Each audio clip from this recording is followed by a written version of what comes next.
Okay, good morning, everyone. I'd like to welcome you all to the Daily Energy Markets podcast. It is Wednesday, November the 27th, inching towards the end of the year. I'd like to welcome Kieran Gallagher, MD of Vitol Bahrain, Matt Stanley, Head of Market Engagement, EMEA and APAC at Kipler, and Niamh McBurney, Associate Director at Control Risks. Thanks so much, everyone, for joining us. Niamh, let me start with you with the overnight news that we have now a ceasefire in this region between Lebanon, Hezbollah, and Israel. Hot off the press. A lot of people wondering how long that will last for obvious reasons. But tell me something in terms of the impact on the oil markets. I mean, the geopolitical risk had already been negated anyway, correct? So what difference would headlines and developments like this make to the oil markets? That's an excellent question, and we talked a couple of months ago now about how the geopolitical risk premium, hasn't been baked in the same way that it was, before COVID. It's not really going to have a fundamental impact. Where things could change that would impact the oil price is if, for whatever reason, there was a breakdown in the ceasefire and Hezbollah chose to target Israeli offshore oil and gas facilities. But for now, really no impact. And what will be driving impact is the incoming Trump administration's policies around sanctions, reapplying the existing sanctions on Iran as his National Security Advisor appointee, Mike Waltz, trailed in an interview with CBS yesterday. And I think what's important to note is that the previous sanctions that were rolled out, the way they were rolled out, there are ways around those now that didn't exist back in 2018, 2019. And so we're going to have to see what else the administration is going to do to really follow through on this promise that it's been very robust on and really is the lead Trump policy for the region. Okay, thanks, Niamh. Kieran, welcome. I mean, on that point of sanctions and Trump and Iranian oil, for example, I mean, many people say, well, all the Iranian oil is going anyway to China, and that's China's business, China's decision, and the US isn't going to go there.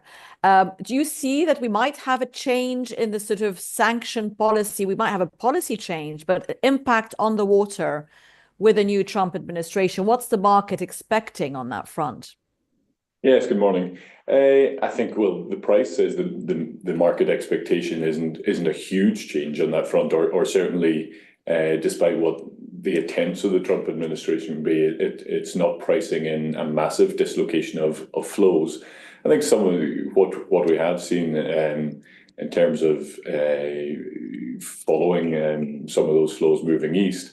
I think some of the recent policies, particularly around sanctioning vessels, that the UK in particular has been heavy on both on Russia and Iran, and the US has always been tough on that front on Iran, has worked to a degree. I think we're seeing a little bit less going east, but as you say, in this price set, it doesn't feel like there's huge market expectation of a disruption of that flow going east. Okay, thanks, Kieran.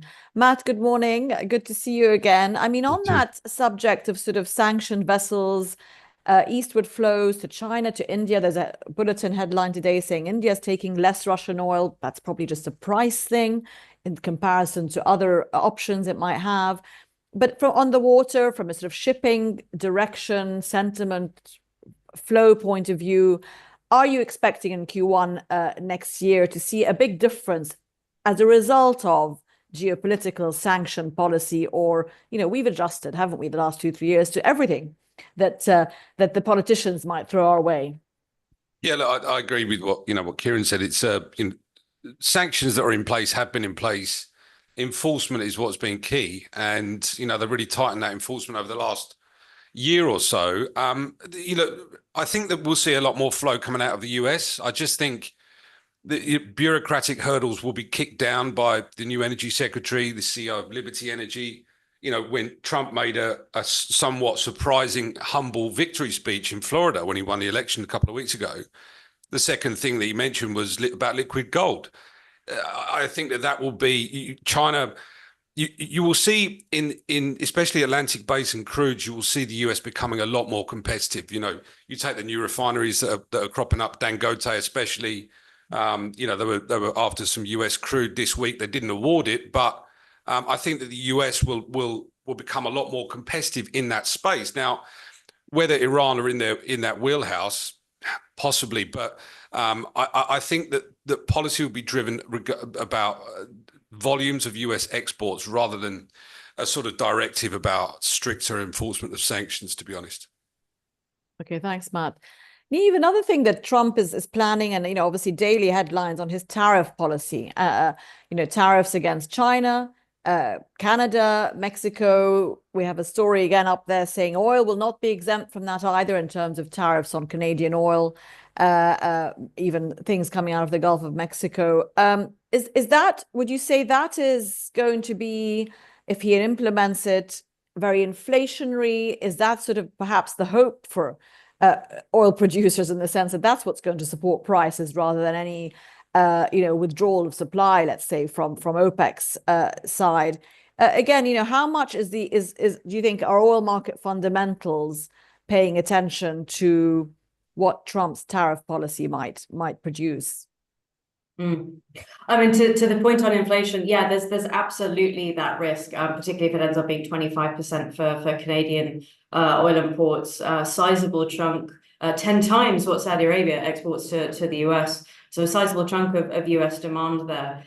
So there's that real risk, which creates this sort of weird incongruence where, Trump didn't explicitly promise lower prices, for US consumers, but did promise lower gas prices. And an overall improvement in quality of life, and yet you're laying out policies that are directly inflationary. So we'll see how they end up squaring that circle. We're seeing the shape of these policies come out, but all of us need to see the detail. And on the point of how kind of markets are reacting to this, there's not a lot that markets can fundamentally react to. To Kieran and Matt's points, we haven't actually seen a fundamental change in movements on the water, and so there's actually nothing to inherently react to yet in terms of the physical movement and what it might mean for output. So at least politically in the region, in the Middle East, everyone is waiting and seeing. I'd argue that markets are doing the same. There's no point in overreacting right now when it's very clear that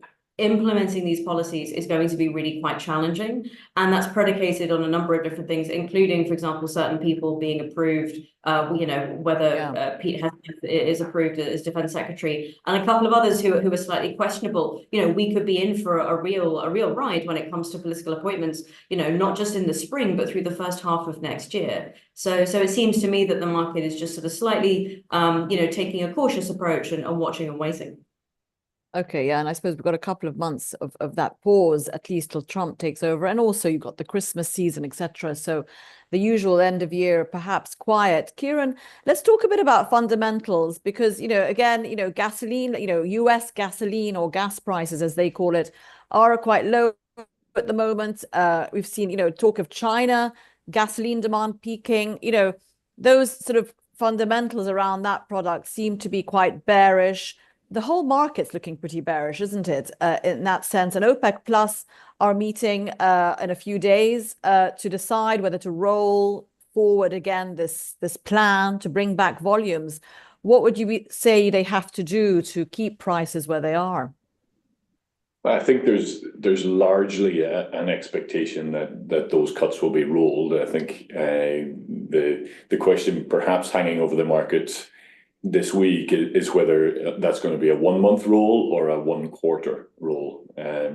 As you say, the fundamentals aren't looking brilliant, but I think there is a few shining lights out there. I don't think it's global, and I don't think it's across the whole product base. We've been very surprised at the strength of high sulfur fuel oil and naphtha, two typically unfashionable products, so to speak, but both have been incredibly strong of late. So I think there is, as I said, a bit of an expectation or a widespread expectation that those extended cuts are going to happen. It's just for what duration. I think, you know, there's already been some. I think it was the Azerbaijani oil minister who had said, given a hint that would be a little prolonged. And I mean, what difference would it make to people in the market who are sort of waiting for that headline? If OPEC says 1 month or 3 months, ultimately they can update their decision on a monthly basis. Does that have a nuance on the market if they say for the full first quarter or for January, even with the expectation they may extend it again? From traders, you know, what difference does it make to people in the market? Just as you said there, I think what OPEC Plus Group have shown, maybe in the last sort of 18 months, 2 years, is that they can react pretty quickly to things. And these monthly, was the market, you know, it's becoming a sport, right? You sort of guessing what OPEC Plus might do next, but what has happened and you know, perhaps led by Saudi Arabia, you know, they've shown that they're more than willing to react to the front of the market. And so I think you have to take it one month at a time. And the fact that, you know, these days, obviously they don't have to go and meet in person, you know, these virtual meetings can take place and you know, overnight a decision can be published. And so, yeah, I think we now have become used to these monthly meetings and fully appreciative that things can change month by month. Thanks, Kieran. Matt, I mean, just talking a bit about Russian crude. Again, you know, it's obviously part of it. It's sanctioned and it's been flowing east. But given that we have, I mean, is it running out of steam a bit in its appeal? You know, got again India taking less. It could be a price thing as other crude prices drop. Obviously, they become more attractive. You also might have other European buyers coming in to buy that as well. But again, and with China now sort of taking probably a step back and waiting to see what Trump's going to do. Maybe it can use that card in negotiations saying we'll take less Russian crude if you want us to, if you don't, you put tariffs on us. Do you think that's going to perhaps lose steam a bit next year versus other options for those who've been taking it in? Look, I think the only market dynamic that an end user like India looks at is, of course, the price. They are price sensitive. They go where the cheapest feedstock is, obviously depending on availability of what crudes they want to run. But look, I mean, Russia are very much involved in OPEC Plus. They're a key member of that group, and as Kieran and Niamh said, you know, that the group have collusion is there. The group want to make sure that it's stable. I think going on from Kieran's point, what the group should do and what they actually do are two different things. You know, we don't think that OPEC will bring back oil at any stage next year. We just think that the can will continue to be cooked down the road.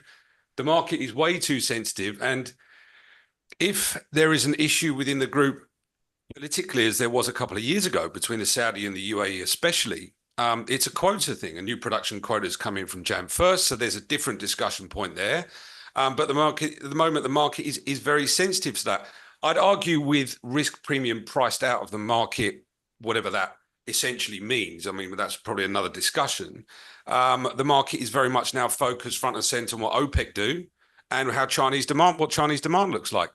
And as the guys have said, China, even though demand may be plateauing, you know, they still buy a lot of oil, right? And China has been somewhat of a discussion point, especially after APEC, and people were a bit grim and moody, like, oh, China are not buying as much. It's still very much balanced. They're still buying a lot. There are, as Kieran said, there are pockets of strength, you know, Vietnam, East Africa, Latin America, where demand is growing. And the fact that the market is looking to mature economies in places like the EU, North America, Canada, and China now within that sort of saturated bracket where oil demand is plateauing. Look, Russia, Saudi are not looking to sell their oil there, you know, not as a growth area for them. And Russia will be as competitive as they need to be versus Saudi. And we've seen that reflected in OSPs in particular areas of the world where they want to try and gain market share. But like I said, and I'll go back to the previous point, next year, for the first quarter of next year is very much going to look like what US energy policy looks like. And I think that you will see the US oil producers, from a trading point of view, become a lot more competitive in that space. And Russia will need to compete. And there's a headline today also saying that US production again hits an all-time high. I've lost the headline now in front of me. But again, I mean, there have been sort of debates whether they're going to sort of go beyond that 13 million barrels or just sort of as steady as she goes. Thanks, Matt. Niamh, back to you. Let's just sort of circling back to the geopolitics of the region and to get your take on that. I mean, a lot of some commentators are attributing the deal that was done yesterday partly happening due to Iran's influence, obviously, on Hezbollah, and that it has behind the scenes sort of supported the withdrawal of its proxy in Lebanon, or at least the start of that, because of its own reasons, right? Because of its own agenda. What do you think, Iran is seeking in terms of its recovery from sanctions, oil exports, its nuclear program? What would you, with your crystal ball, foresee we could see in the next few months, with it having demonstrated very clearly in the last few months a bit of at least a hands-off approach to an extent, at least in public? Do you see that détente again resuming in the region between Saudi and Iran, etc., or do we have to see the Gaza thing, concluded first? That's quite a crystal ball, but I'll give it a shot. Yeah. I mean, Iran's kind of differing motivations, given all the mixture of events that are happening, is really intriguing. So they are both trying to, if not gain control, then again a semblance of control again over the playing field. They've been shown to be incredibly vulnerable, politically, militarily. They can't defend their own territory, and so that's been a real blow. We do think that's part of the reason why they have appeared to encourage Hezbollah and the various components of the Lebanese political elite to agree to a ceasefire. What I would point out, though, was interesting is that in the leaks in recent days, over the last 10 days, there's been no reference to Israel having freedom of action over southern Lebanon, which was previously a condition of Israel's several weeks ago, 6 weeks ago. That has been dropped in what's publicly been shared of the ceasefire, insofar as we know what has been made public. So I think that was probably quite helpful, assuming that Israel did indeed drop that requirement. We know that there has been a kind of what's called a side letter between the US and Israel to allow Israel to do certain things. But going back to Iran more explicitly, I mean, it is both looking to kind of reestablish its deterrence security-wise, but also improve its relationships across the GCC and manage the risks incoming from the incoming Trump administration. So we've seen a lot of overtures in the last couple of days, although we should highlight pretty tentative and not substantive at all when it comes to reopening discussions with the Europeans around the nuclear question. Really, that's predicated on issues within the IAEA and actually trying to repair that relationship, which has been even worse between Tehran and European capitals over the last couple of months. But when it comes to the political dynamics in the region, rapprochement between Saudi and Iran is doing quite well. There need to be other substantive steps to move it forward. The tie-up that we haven't seen yet is on the economy. If we were to see an announcement of investment, there are still sectors in Iran that aren't sanctioned, with money coming in from the GCC or the broader region. Like that would be a real positive. The question is, would the Trump administration then try to undermine that? What back channel discussions might be happening between the Gulf nations and the incoming team to go, look, can you guys back off a little bit? We understand that you have a problem with Iran, but we're just trying to, figure out our backyard here and protect ourselves. So there's multiple layers of negotiation that will be happening right now and are going to keep happening, before the 20th of January and well after. Yeah, I mean, certainly that Saudi's in a position, isn't it, where it wants to, it is trying to mend relations in its region. And of course, it has the relationship with America. There's our survey question for today, which is about OPEC Plus. What will be their priority for next quarter? And, presumably how they're going to act at their meeting accordingly. Is it to push hard on compliance? Matt was mentioning also not just compliance, but quotas. I mean, that's a big one, which with the UAE expecting to be able to produce more. But of course, the compliance has been an issue. We had Iraq and Russia and Saudi meeting just yesterday, probably discussing that very thing. So will the priority be just to push on compliance no matter what, or just, again, support the price above $70, whatever it takes to do that, or start to even consider retaking market share, which many people are saying isn't going to be on their agenda for now. They need to keep things steady as she goes. Kieran, just back to you. I mean, Matt mentioned China. You know, China demand is a biggie. Obviously, as always, it is still the large consumer, regardless of what's happening with its products consumption. But again, you know, outlook for China from the industry's point of view, you know, it's been obviously putting some stimulus measures in place this year, but you know, steadily, nothing too aggressive. How does the market feel that? And, you know, Gulf producers, for example, are they feeling that with losing a bit of that sort of China demand support, you know, how is the market taking that? Yeah, well, I think, you know, historically, Chinese stimulus packages have tended to work to some degree. And I think there's a confidence, particularly in this part of the world in the Gulf. I think there's a confidence amongst producers that it will help. That said, you know, there's even in the last week, you know, there's been a lot of headlines with regards taxes on domestic refineries in China, etc., like that, and the market's still working through the implications of that. What does it mean? It does suggest perhaps, you know, for those domestic refineries in China, a lot less refining margin, heavier taxes, and therefore what the market could see is less product exports. Less product exports means less crude imports, and of course that's not great for the Middle East producers. So I think, you know, it's possibly, you know, again, I think we all agree on this podcast that energy policy in the US over the next few months is going to dominate, and that's key to what 2025 may look like. I think after that, it's really the Chinese question and what the economy there looks like. And you know, as I said, in the last week alone, there's their tax plans will have a big impact on what the oil market looks like, particularly on the product side. And I mean, but the petchem picture looks very positive, doesn't it? In China, really sort of giving support to crude. Yeah, indeed, and you know, they continue to invest in some of the technology and direct crude to petchem technology, which again, Saudi Arabia in particular are also very keen on these days.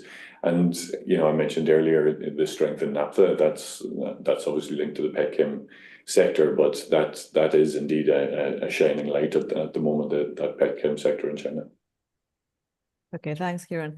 Matt, just talking a bit, zeroing in a bit on freight in terms of the rates. Sort of, again, looking forward, you've got the oil freight, obviously, that you have the outlook for that, but also just the general trade, container freight, China being a big player in influencing that in terms of its exports, for example, to the US. It's pre-Christmas season, usually when containers are full of goodies, but what's the sort of indications there from a US economy point of view? It's still looking pretty strong, you know, when you look at the data that's coming out of there, again, and supporting whether it's oil market or other, I suppose, movements of freight outlook for sort of the first quarter of next year.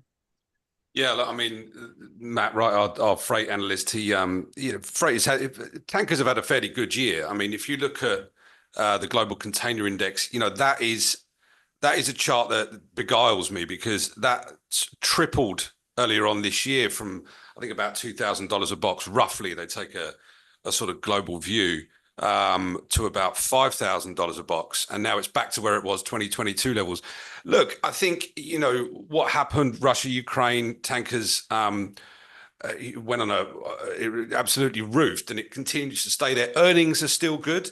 But the longer that barrels are kept off the market by OPEC, there will continue to be pressure on the bigger sized boats, the VLCCs.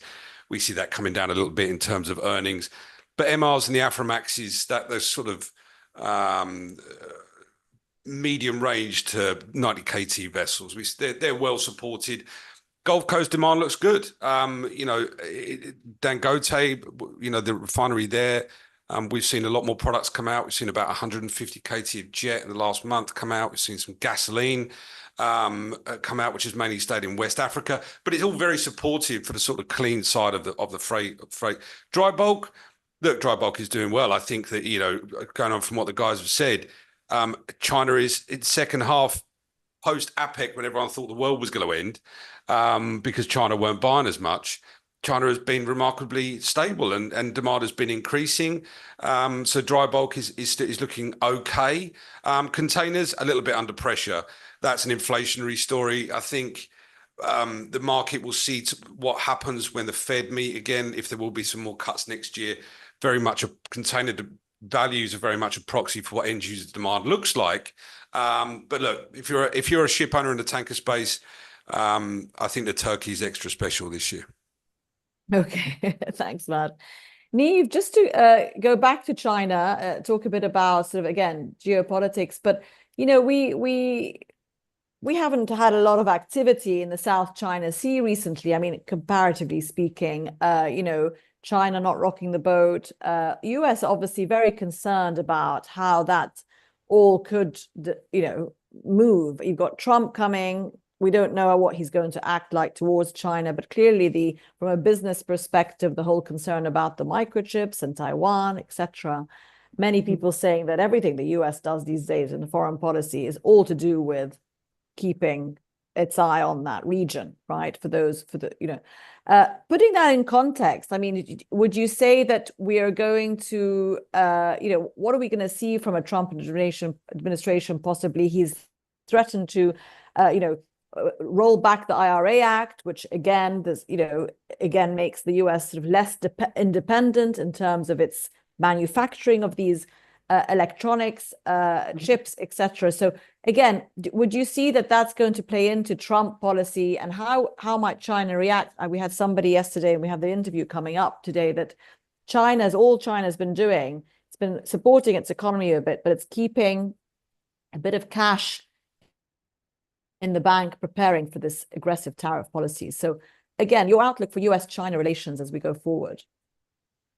Yeah, and I think that point about China keeping cash in the bank is a very apt one. Yes, because they do need to wait and see. They have just been quietly preparing. We suspect that they're not going to look to react quickly to anything that the Trump administration does, and that's whether for any announcements he chooses to make on the 20th or 21st of January, through to the rest of the year. That they're going to probably try and buy for time. Continuing to dominate the South China Sea is a political security priority. Yeah. Both of those are to some extent an economic priority for China. But it's not going to look to rock the boat just yet. At the same time, they're aware that Trump also has a tendency to not follow through on threats that he makes. So they'll be aware that they have some flexibility there. But ultimately, I mean, the headline is for the first couple of months is going to be pretty poor. But I would point out actually that Mike Waltz, NSA appointee, said yesterday that they're going to look to try and get China on side as part of trying to, or at least considering trying to get Iranian barrels off the market. So ironically, we could have a situation where in the first couple of weeks, the administration, Trump is all friendly with Xi because, he'd like them to buy oil from somewhere else, maybe even the US. So ultimately, we'll wait and see. And Trump and Russia, we're going to continue to see that friendly relationship with Putin? I suspect, and my colleagues, our Russia experts also suspect that it's going to be a little bit more complicated than he's made out. There's a number of people coming into the administration who are hawkish on Russia, and ultimately Trump is someone who listens to the last person who spoke to him. But also there are certain elements of Trump's policy, in effectively like leaving Ukraine. To itself and not supporting it anymore and kind of getting into bed with Russia again, that don't actually suit US strategic interests broadly. We saw that kind of incongruency in the first term, so I think we'll see it again in his second term. Well, even, I mean, it doesn't suit the Republican Party traditionally, does it? I mean, they certainly get eyed a lot by seeing this sort of almost pro-Russian stance from Trump. So we'll see where that goes. Kieran, I'll just go to you for last comments. Let's look at the result of that. Supporting the price at $70 got the majority, which is not a surprise. That's what OPEC's and others have been doing. But, you know, many in the market, Kieran, are saying, you know, given the bearish outlook, demand and glut of supply short term, you know, $50 is not something that's unlikely next year. Would you agree with that? I mean, OPEC can do and do and do, but it's already got 6 million off the market barrels. Could we see prices go into that range? That's a big reach, $50. Yeah, but many people are saying that could be the low that is hit next year. Undoubtedly, non-OPEC supply growth is healthy. Okay, that's one thing, and as you say, what OPEC are doing their thing and doing it quite well. My personal feeling is that they will focus heavily on compliance over the next couple of months and bring what they've been open about, Kazakhstan, Russia, etc., bringing them back into line on compliance. So I think that's going to be a feature. I think the strong US dollar is going to be a feature also in where we go from here. But one thing I would sort of maybe point out is the closer we got to $70 Brent, the lower market participation and the lower the appetite of the market to sell or to add more of a short position at that level. That's why I think maybe 50 is a big reach from here. But certainly the fundamentals, you know, going into Q1 don't look particularly great. It wouldn't be a surprise perhaps to see 70 getting broken, but I'm not sure I'd be on board the $50 train quite yet. Yeah, and it's not such a strong quarter generally, is it? So it could have a bit of weakness, but pick up again. Thanks so much to Kieran. Thank you, Matt. Thank you, Niamh, for joining us today. There's the interview that's coming up that we had earlier this week, which is China focused. Great insights there from Michal Midan, so well worth watching in an hour's time. Great to have you all, and enjoy the rest of the week. Thank you. Thank you. Thanks, guys.